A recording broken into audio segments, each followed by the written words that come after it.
નમસ્તે. આજે તારીખ 25/9/2025 એટલે કે વિશ્વ ફાર્માસિસ્ટ દિવસ. આજના આ દિવસ નિમિત્તે સૌ ફાર્માસિસ્ટ મિત્રોને હું ખૂબ ખૂબ શુભેચ્છાઓ આપું છું. અને ફાર્માસિસ્ટ એટલે શું?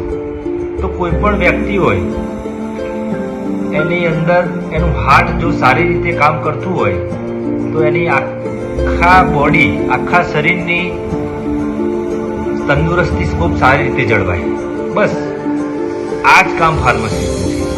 ફાર્માસિસ્ટ એટલે પીએચસી હોય કે મોટી કોઈ હોસ્પિટલ હોય, એનું હાર્ટ એટલે કોણ? તો કે ફાર્માસિસ્ટ. હવે ફાર્માસિસ્ટને હાર્ટ કેમ કહેવામાં આવ્યું? તો પીએચસીની અંદર કે મોટી હોસ્પિટલ હોય, એમાં ખાસ કરીને પીએચસીની વાત કરીએ તો પીએચસીની અંદર બે બહુ મોટી જવાબદારી. કઈ જવાબદારી? એક તો મેડિસિન વિભાગ અને બીજી તો કે વેક્સિન વિભાગ.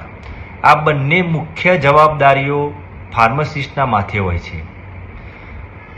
અને આ જવાબદારી હાલ પીએચસીના તમામ ફાર્માસિસ્ટ મિત્રો ખૂબ સારી રીતે નિભાવી રહ્યા છે, ખૂબ સારી રીતે કામ કરી રહ્યા છીએ. હવે બીજી વસ્તુ કે મેડિસિન વિભાગ. તો મેડિસિન વિભાગમાં પણ ફાર્માસિસ્ટનો શું રોલ?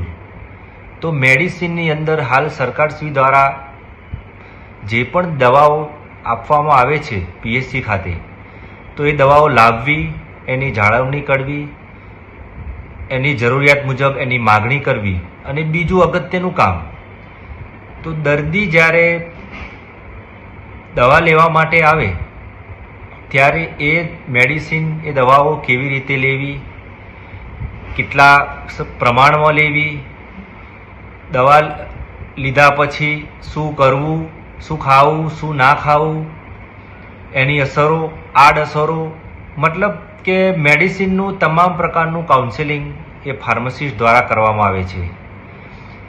એટલે સારવારની અંદર બહુ અગત્યનો જો પાર્ટ હોય મેડિસિન કાઉન્સેલિંગનો, એની જવાબદારી પણ ફાર્માસિસ્ટના માથે હોય છે. અને ગુજરાતના ફાર્માસિસ્ટ મિત્રો આ જવાબદારી ખૂબ સારી રીતે નિભાવી રહ્યા છે. બીજી બહુ મોટામાં મોટી અને ખૂબ અગત્યની જવાબદારી કે બાળકો એ આપણા દેશનું ભવિષ્ય છે. અને આ બાળકોને નાનપણની અંદર મોટા મોટા ભયંકર રોગોથી રક્ષણ મળે, આ માટે સરકારશ્રી દ્વારા વેક્સિન આપવામાં આવે છે, મફત આપવામાં આવે છે. આ વેક્સિનની જો ગુણવત્તા જાળવવામાં ના આવી હોય તો બાળકને વેક્સિન તો આપવામાં આવે, પણ જરૂરિયાત મુજબ રોગ સામે બાળકને પ્રતિકારક શક્તિ આવતી નથી અને બાળક એ રોગ સામે રક્ષણ મેળવી શકતું નથી. એટલે વેક્સિનની અંદર ખૂબ અગત્યનો જો ભાગ હોય કે વેક્સિનની ગુણવત્તા જાળવવી, આની જવાબદારી પણ ફાર્માસિસ્ટના માથે હોય છે. અને મને કહેતા બહુ આનંદ થાય છે કે પીએચસીની અંદર ફરજ બજાવતા ફાર્માસિસ્ટ મિત્રો આ જવાબદારી ખૂબ સારી રીતે નિભાવી રહ્યા છે. અને આ જ વેક્સિનની કામગીરીમાં પણ ભૂતકાળમાં ગુજરાત સરકારને પણ આપણે આખા દેશની અંદર પ્રથમ નંબર અપાયેલો છે.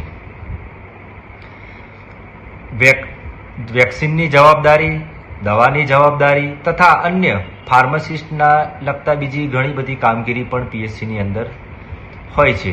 અને ગુજરાતના ફાર્માસિસ્ટ મિત્રો, આપ સૌ મિત્રો આ જવાબદારી ખૂબ સારી રીતે નિભાવી રહ્યા છો, એનો મને ખૂબ આનંદ છે.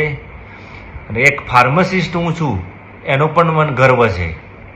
જોડે જોડે નવરાત્રિ ચાલી રહી છે એટલે મા ભગવતી, મા જગદંબાને પણ હું પ્રાર્થના કરું કે ગુજરાતના તમામ ફાર્માસિસ્ટ મિત્રોને દર્દીઓની વધુમાં વધુ સેવા કરવાનો શક્તિ આપે એવી હું મા ભગવતીને પ્રાર્થના કરું છું. જય ફાર્માસિસ્ટ. હિતેન ચૌધરી, પ્રમુખ પંચાયત ફાર્માસિસ્ટ એસોસિએશન, ગુજરાત રાજ્ય. Thank you.